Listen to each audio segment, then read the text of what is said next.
Wa an Abi Hurairah radhiyallahu anhu anna Rasulullah sallallahu alaihi wasallam qala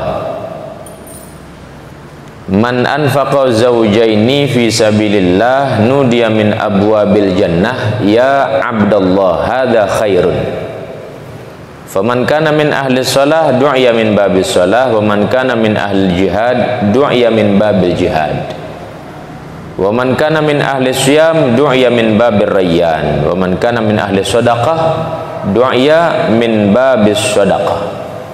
Qala Abu Bakar radhiyallahu anhu bi abi anta wa ummi ya Rasulullah ma ala man du'iya min tilkal abwab min darurah fa hal yud'a ahadun min tilkal abwab kulliha faqala na'am wa arju an takuna minhum. Al hadis muttafaqun alaih.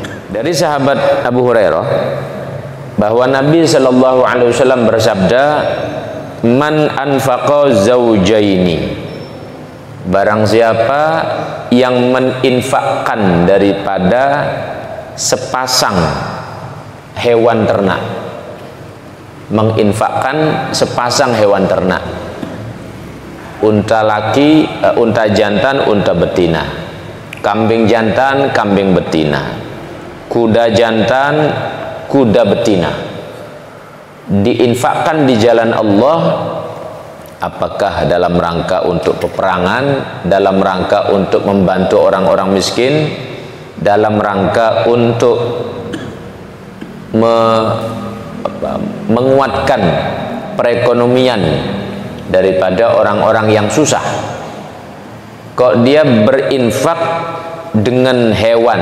Kalau dulu memang pertaniannya peternakannya ya kambing, unta, kuda itu yang ada.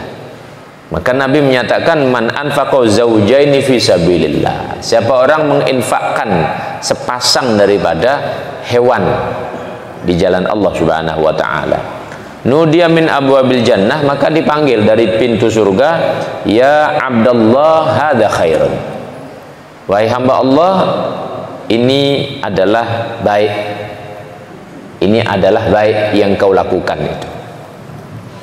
Faman kana min ahli shalah, maka barang siapa yang dia termasuk golongan ahli salat,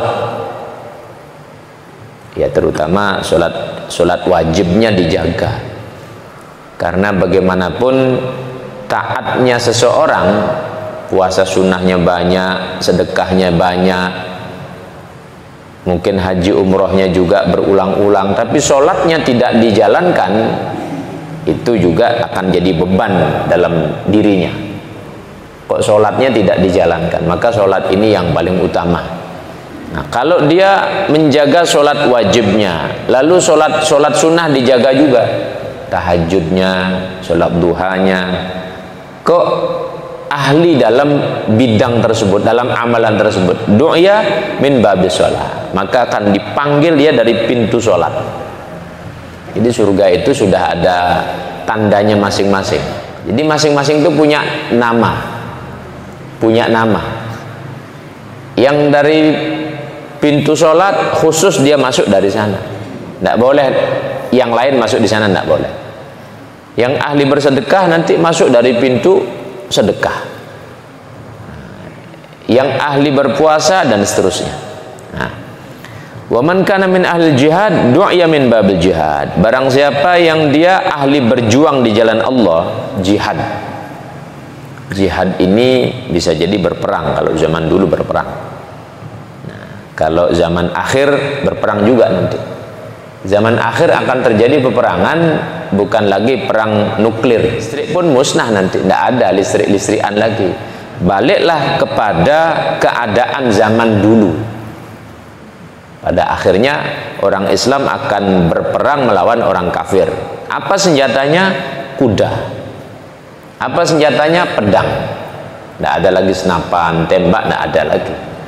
Dan itu yang diprediksikan oleh Nabi Muhammad Sallallahu Alaihi Wasallam. Akhir zaman akan terjadi peperangan orang Islam sama orang kafir dengan peralatan sebagaimana di zaman pertama. Orang berjihad bisa dengan perang. Orang berjihad juga dengan ilmu begini ini. Datang ke majelis ilmu, jihad juga namanya ini. Maka kalau dia orang-orang ahli berjihad, du'ya min babil jihad, dipanggil nanti fulan bin fulan ta'al, kau masuk lewat sini, dipanggil dari pintu jihad. Nah, orang yang mencari nafkah untuk keluarganya termasuk juga, itu berjihad nilainya di hadapan Allah Subhanahu wa taala. Wa man kana min ahli siyam du'ya min babir rayyan. Barang siapa yang ahli berpuasa, ini yang sebentar kita bahas. Barang siapa yang ahli berpuasa, puasa wajib sih sudah pasti. Puasa sunnahnya Senin Kemis, ada yang bulanan itu apa itu? Ayyamul bid 13, 14, 15. Cuman teori ini ya akhir zaman ini kayaknya tinggal teori saja. Jadi jarang yang melakukan. Bahkan banyak orang Islam yang tidak tahu daripada penanggalan hijriyahnya, kecuali pas bulan Ramadan saja.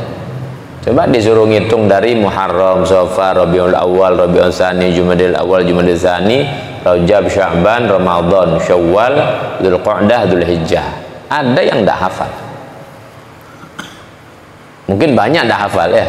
Bahkan rukun Islam iman pun banyak dah hafal. Jadi saking memang gersangnya umat akhir zaman ini. Maka kok males-malesan ngaji, rukun iman dah hafal, terus apa yang mau dibanggakan di hadapan Allah itu? Orang rukun iman, rukun Islam dah hafal. Sekarang Sya'ban tanggal berapa?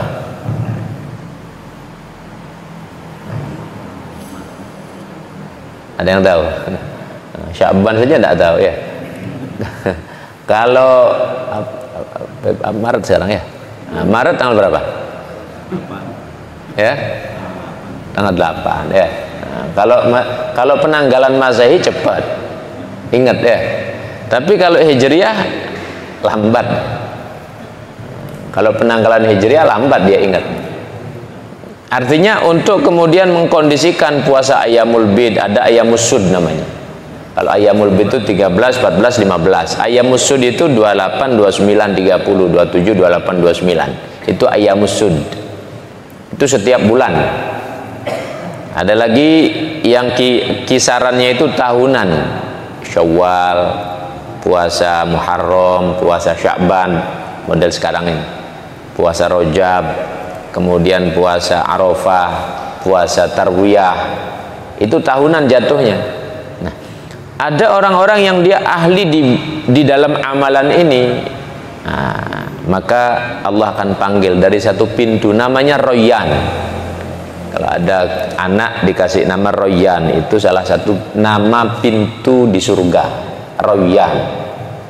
Jadi babur Royan, pintu orang-orang yang ahli berpuasa, mereka nanti masuk dari sana, yang ahli berpuasa. Baik. Wa man kana min ahli shadaqah du'ya min babi shadaqah. Barang siapa yang ahli bersedekah maka dipanggil daripada pintu sedekah. Ada khusus pintunya itu. Allah Subhanahu wa taala sangat menghargai orang-orang yang ahli bersedekah. Sampai-sampai jahat-jahatnya manusia setelah iblis, anaknya iblis yang namanya siapa? Samiri. Allah bilang pada Musa, ya Musa la taqtulis Samiri fa innahu sakhi. Wahai Musa, jangan kau bunuh Samiri karena dia itu orang dermawan. Jadi Dajjal itu dermawan orangnya. Besok kalau dia muncul di akhir zaman bawa emas, bukan lagi cuman geraman kiloan, mungkin ratusan kilo dia bawa emas, tinggal sulap batu jadi emas, dermawan. Maka pengikut-pengikut Dajjal besok akhir zaman makmur hidupnya, kaya raya. Kalau jadi pengikut Dajjal makmur hidup. Hanya saja itu tipuan-tipuan, tapi menunjukkan bahwa karena si Dajjal ini dermawan orangnya. Ya saya katakan orang memang separuhnya orang, separuhnya iblis, separuhnya bapaknya iblis, ibunya manusia, jadi separuh manusia separuh iblis. Qala Abu Bakar radhiyallahu an bi abi anta wa ummi ya Rasulullah, demi bapak ibuku wahai Rasulullah. Tidakkah ada orang yang akan dipanggil dari semua pintu-pintu tersebut? Maka kata Nabi Muhammad, iya. Dan aku berharap engkaulah yang dipanggil dari semua pintu-pintu tersebut. Ini kata Rasulullah terhadap Sayyidina Abu Bakar. Kok Sayyidina Abu Bakar dapat keutamaan besar seperti itu? Sayyidina Abu Bakar ini pintu amalnya top semuanya, bagus semuanya. Sholat ya pasti di bawah levelnya Nabi, paling sempurnanya sahabat itu Sayyidina Abu Bakar. Walaupun di bawah levelnya Rasulullah, ya pasti di bawah levelnya Nabi. Itu sholatnya. Kalau sedekahnya, oh enggak usah ditanya, orang tokonya 9 habis ya.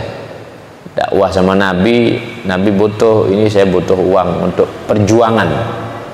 Sayyidina Abu Bakar ya sudah ini kasih sampai toko habis dijual, ini uangnya untuk engkau wahai Rasulullah, pakai dakwah. Itu Sayyidina Abu Bakar, totalitasnya begitu. Kalau kita melihat daripada dakwahnya Sayyidina Abu Bakar, kepemimpinan Sayyidina Abu Bakar, semua sempurna. Maka Nabi bilang, wa arju antakuna minhum, aku berharap engkaulah yang dipanggil dari semua pintu-pintu tersebut. Berarti bebas, sudah mau masuk surga dari manapun bebas. Ini Sayyidina Abu Bakar punya bagian. Nah, kalaulah sekarang kita baca hadis ini, sekarang balik pada diri kita. Kira-kira kita mau dipanggil dari pintu yang mana ini? Kira-kira ya. Coba dipikir-pikir. Saya ini mau dipanggil dari pintu sholat, tapi saya kok males-malesan sholat. Nah, berarti lewat, nggak masuk kita ya. Sudah kadang rebutan ikut masuk dari sana, nama kita ndak ada, daftarnya ndak ada, ndak dipanggil-panggil ya. Nah, berarti lewat. Dipikir-pikir, wah coba saya mau masuk pintu sedekah. Orang setahun sekali sedekahnya ya. Sedekah setahun sekali. Itu pun ndak ikhlas. Wah kayaknya ndak masuk. Sudah daftar kita masuk ke sana, rupanya ndak ada namanya di sana. Coret, ndak masuk. Pintu berjihad. Kalau berjihad perang sudah hendak, majelis ilmu, nah ini bisa ya. Ini pintu jihad ini. Majelis ilmu ini bisa ya. Nah, cuman sungguh-sungguh apa enggak kita ini? Nah, ini termasuk pintu jihad ini. Kalau kita ambil dari pintu puasa, nah, bisa juga. Yang penting puasanya sungguh-sungguh. Sekarang yang punya utang puasa masih ada? Puasa yang kemarin masih ada apa enggak? Sudah diqadha, sudah diganti atau belum? Yang punya utang puasa kemarin masih ada yang punya utang? Nah, kalau masih ada, kayaknya kita daftar dari pintu puasa enggak masuk. Enggak masuk ya. Orang masih punya utang kita. Utang puasa masih ada, mau pintu puasa kita daftar dari sana masuk surga, enggak bisa. Wa an Sahal bin Sa'ad radhiyallahu anhu anin Nabi sallallahu alaihi wasallam qala inna fil jannah baban yuqallahu ar-rayyan yadkhulu minhu shaimun yaumal qiyamah. Sesungguhnya di surga itu ada satu pintu namanya Rayyan, yang akan masuk dari pintu tersebut orang-orang yang berpuasa besok pada hari kiamat. La yadkhulu minhu ahadun ghairuhum, selain mereka tidak akan masuk.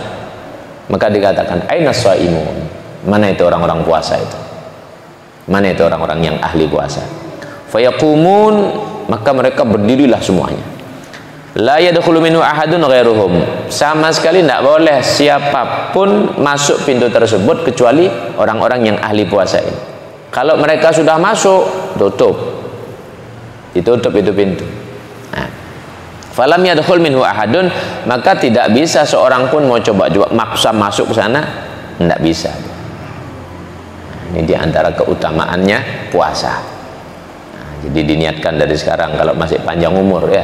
Kalau panjang umur, kalau besok meninggal kan tidak ketemu puasa, tidak ketemu Ramadan sudah.